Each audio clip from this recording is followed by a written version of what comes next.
Voice calm, controlled, deliberate, the voice of a man who has planned every word before saying it. Not shouting, never shouting. This is a man who has already survived the worst and is now teaching you how to survive yours. Sit down, not because I'm asking you to relax. Sit down because what I'm about to say is going to hit you in a place you've been avoiding for a long time. And when it hits, I don't want you falling. You came here because it hurts. Don't lie to me. Don't lie to yourself either. That's the first rule. If you're watching this, something in your life is bleeding right now. Maybe it's a dream that died quietly while everyone else was sleeping. Maybe it's a person who left and took a piece of you with them.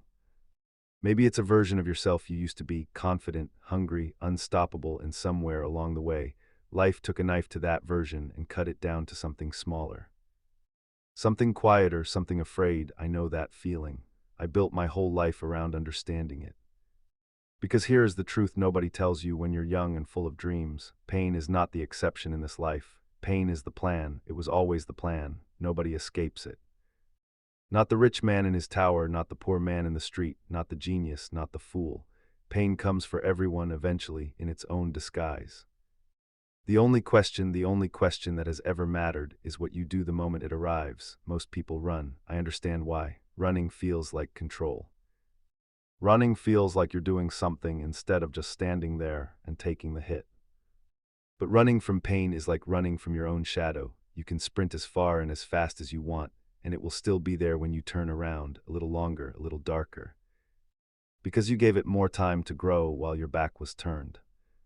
So here is lesson number 1, and I want you to write it into the wall of your mind so it never comes off. You do not run from the pain.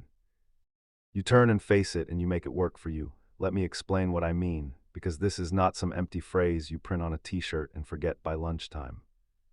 When something hurts, truly hurts, it is because something inside you mattered. Grief only exists because love existed first. Failure only stings because you actually tried. Betrayal only cuts because you actually trusted. Do you understand what that means? Your pain is proof. It is evidence that you are not a hollow person sleepwalking through life, pretending nothing matters. Your pain is proof that you are still alive in the places that count, your heart, your ambition, your capacity to care about something bigger than your own comfort. The people who never feel pain like this are not strong, they are empty. They gave up caring a long time ago so nothing could touch them anymore. Is that what you want to become? A man or a woman who cannot be hurt because they have nothing left worth hurting? No, I don't believe that's why you're here. You're here because you still have something worth protecting, worth fighting for, worth building, and it's currently under attack. So let's talk about strategy, because that is what I know. That is what I have always known. Everyone else in this life reacts. They panic, they cry, they lash out, they collapse, and there's a place for all of that. I am not telling you to become a machine. Feel it, feel every bit of it, but after you feel it, you plan. You do not stay in the feeling forever. You use the feeling as fuel and then you build. Every great plan I have ever made in my life came from a wound first, every single one. You do not plan a heist against a system that has never wronged you. You plan it because you watched the system crush people you loved, and you decided quietly in a room by yourself that you were going to make them pay attention. Pain gives you the why, strategy gives you the how. And the two of them together, pain that has been turned into purpose, that is the most dangerous, unstoppable force a human being can carry. I want you to think about your life right now. Whatever it is that's hurting you, write it down later if you have to, but think about it now. Do not swallow it. Do not pretend it's fine.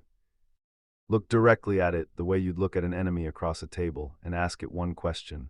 What are you trying to teach me? Because pain is a teacher before it is anything else. It is a brutal, unpaid, uninvited teacher, but a teacher nonetheless. Heartbreak teaches you what you will and will not tolerate the next time. Betrayal teaches you who to trust and, more importantly, who to watch closely. Failure teaches you exactly where your plan had a hole in it. Loss teaches you what you should have said while you still had the chance. So that you never make that mistake again with the people still standing in front of you. If you only cry over the pain and never ask what it's teaching you, then you've paid the full price of the lesson and walked away with nothing. That is the greatest waste a human being can commit, suffering without extracting the wisdom that suffering is trying to hand you. Now, let me talk to the ones who feel like they are being punished for no reason, the ones who did everything right and still got broken. I see you. I know you exist because I was you. There is a myth in this world that if you work hard enough, if you're good enough, kind enough, careful enough, life will reward you fairly. That is a lie told to children to keep them calm. Life is not fair, it was never fair. But here is what I learned, and it is the second thing I want written on the wall of your mind. Fairness is not something the world gives you. Fairness is something you build brick by brick, plan by plan, using the very pain that was supposed to destroy you. You do not wait for the world to apologize. You do not wait for the universe to balance its books. You get up, you gather what's left of yourself, and you start building something so solid, so deliberate, so undeniable, that eventually the world has no choice but to acknowledge you. Not because it wanted to, because you left it no other option. This is the difference between the person who stays broken and the person who becomes unbreakable. It's not that the unbreakable person never got hurt. Everyone gets hurt. The difference is what happens in the silence afterward. The broken person sits in the wreckage and calls it their identity. The unbreakable person sits in the same wreckage for exactly as long as they need to grieve, because grieving is not weakness, grieving is human, and then they stand up. And they start drawing the blueprint for what comes next. You are allowed to fall. Everyone falls. I have fallen further than most people would survive. But there is a rule I have lived by since I was young enough to understand what betrayal felt like, and it is this: you can fall as many times as this life demands. What you are not allowed to do is stay down and call it peace. Staying down and calling it peace is the most convincing lie pain will ever tell you. It will whisper that resting forever is the same as healing. It is not. Rest is a chapter. It cannot be the whole book. You are allowed 1 week, 1 month. However long your soul genuinely needs to breathe, but there must come a morning where you open your eyes and you make a decision that nobody else can make for you, today. I start building again. Let me tell you something about masks, since we're being honest with each other tonight. Everyone wears one. Some people wear a mask of confidence to hide how terrified they actually are. Some wear a mask of anger to hide how deeply they've been hurt. Some wear a mask of indifference. I don't care, they say, because caring once cost them everything, and they refuse to pay that price twice. I understand every one of these masks. I have worn versions of all of them, but here is what I want you to understand about a mask, and this might be the most important thing I say tonight. A mask is not there to hide who you are. A mask is there to protect the plan while you become who you're going to be. There is a difference. Hiding is passive. Hiding is what you do when you've given up and just want to disappear. Protecting the plan is active. It means, I know exactly who I am underneath this. I know exactly what I'm building. And I am not going to reveal all of it to a world that has already proven it will try to tear it down before it's finished. So I wear the mask, I do the quiet work, I take the hits without flinching in public, and when the moment is right, when the plan is finished, not before, I remove it. And what the world sees when I finally take it off is not a broken person who was hiding. It's a person who was building the entire time. So if you're wearing a mask right now, smiling at work while your chest is caving in, saying I'm fine to people who love you while you fall apart the second the door closes, I am not telling you to rip it off in front of everyone tomorrow. I'm telling you, know why you're wearing it, wear it on purpose. Wear it as armor for the plan, not as a coffin for your feelings. Feel everything in private if you must, but never let the mask become a replacement for actually healing. Now let's talk about time, because pain distorts time worse than almost anything else in this life. When you are in the middle of it, pain convinces you that this feeling is permanent. It whispers, this is just who you are now, this is your life now. That is another lie. I have watched people at their absolute lowest, betrayed, imprisoned by their own circumstances, watching everything they built collapse in front of them, and I have watched those same people, months or years later, become the strongest version of themselves that has ever existed. Not despite what happened to them, because of what they refused to let it turn them into. Pain has an expiration date, even when it doesn't feel like it. But the expiration date is not automatic. It doesn't happen just because time passes. Time alone does not heal anything. I need you to hear that clearly, because it's one of the most repeated lies in this world. Time does not heal. What you do with time is what heals. A wound left alone for 10 years is not healed. It's just old. It still bleeds the moment you press on it. Healing requires action, decisions, boundaries, forgiveness where forgiveness is earned, distance where distance is needed, and work, real work on yourself, deliberately. The same way you would plan anything else worth having. So if it's been a long time and you still hurt the same way you did on day one, that is not proof that you're broken forever.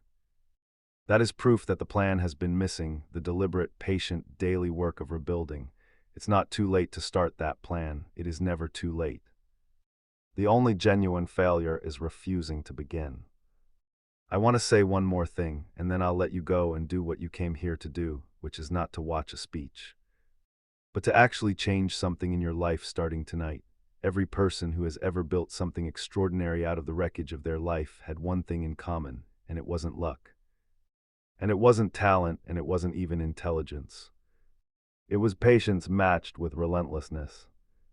They were patient enough to let the plan take the time it needed, and relentless enough to never stop moving toward it, even on the days it hurt the most to move at all. That is the combination. Patience without relentlessness is just waiting to die slowly. Relentlessness without patience is just burning out fast and loud.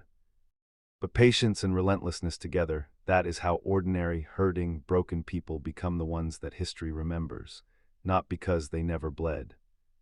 Because they refuse to let the bleeding be the end of the story. So when it hurts tonight, and it will, because that is simply what tonight is for some of you, I want you to remember three things. First, the pain is proof that something in you still matters. Do not be ashamed of it. Second, pain is a teacher, not a life sentence. Ask it what it's trying to show you, take the lesson, and let the rest go. Third, you are allowed to fall, you are allowed to rest, you are allowed to wear the mask while you rebuild in silence, but you are never, under any circumstances, allowed to mistake staying down for peace. Stand up. Not tomorrow, not when you feel ready, because that feeling may not arrive on its own. You have to decide it into existence. Stand up tonight, even if it's just to walk to the kitchen and drink a glass of water like a person who intends to keep living. That's the plan. It starts that small. It always starts that small. When it hurts, keep going, not because the hurting stops instantly the moment you decide to move. It doesn't work like that, and I won't lie to you and pretend it